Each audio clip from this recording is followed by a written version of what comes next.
What was Vietnam, or draft evasion, like in the 1960s? Imagine being a young man in the 1960s, facing the draft notice that could send you to fight in Vietnam. The draft, or conscription, was a big part of life back then, and many wanted to find ways to avoid it. Some used legal methods like claiming college deferments.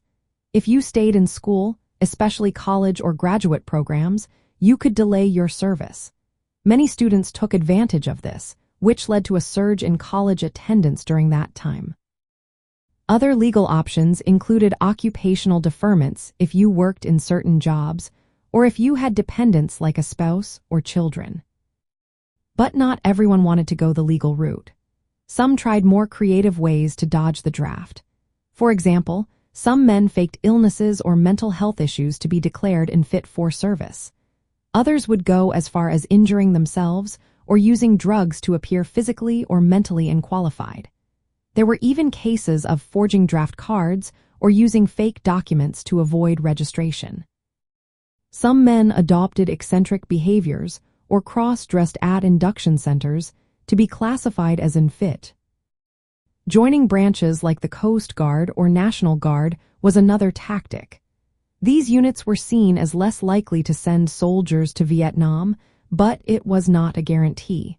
Many still ended up in combat zones despite these efforts. Culturally, draft resistance became a symbol of rebellion. Young people protested openly, burning draft cards as a sign of defiance. Songs and literature from the era often criticized the draft system and the war itself.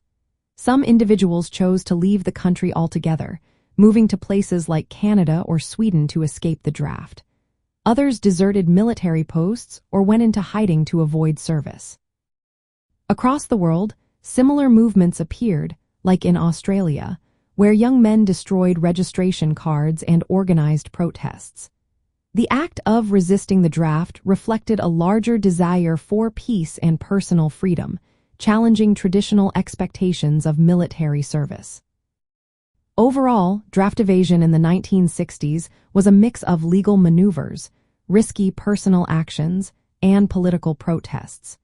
It showed how a generation questioned authority and sought to shape their own futures. The different methods of avoiding service highlight the creativity and determination of those who refused to accept the war quietly.